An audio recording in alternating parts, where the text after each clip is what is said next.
என்ன இன்னைக்கு 2 ஸ்பெஷலா ஞாயிற்றுக்கிழமை? ஆமாங்களே, ஆடி பிறந்துருச்சு இல்லையா? ஆமா. எல்லாருக்கும் காலை வணக்கம். ஆடி மாசம் பிறந்துருச்சுங்க. நீங்க வர செவ்வாய்க்கிழமை பூ போடுவாங்க. அதுல இருந்து 15 நாள் விரதம். அதனால கறி இன்னைக்கு போய் ஆட்டு காலும் குடல் எடுத்துட்டு வந்தாச்சுங்க. காலையில குடல் குழம்பு வச்சு இட்லி சுட்டு சாப்பிட்டுக்கலாம்.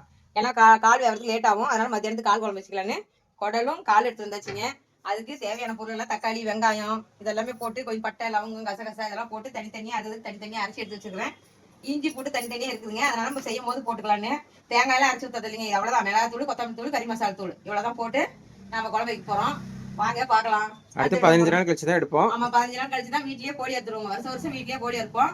உடம்புலாம் வந்தாங்கன்னா கறி எடுத்துக்குவோம், இல்லைன்னா கோழி மட்டும் எடுத்து வாங்கிட்டு வந்து அறுத்து பொங்கல் வச்சு வாசலையே பொங்கல் வச்சு சாமி கும்பிட்டு வருஷம் வருஷம் எப்பயுமே எங்க அம்மா இருந்த காலத்துல இருந்து அதே தான் பண்ணிட்டு இருக்கிறோம். நானும் அதே பண்ணிட்டு இருக்கிறேங்க. வாங்க எல்லாரும் பண்டிகைக்கு வாங்க. வாங்க இப்ப காலையிலேயே குடல் குழம்பு ரெடியாக போகுது. இட்லியும் குடல் குழம்பும் செய்ய ஆரம்பிக்கலாம். ஆமாப்பா.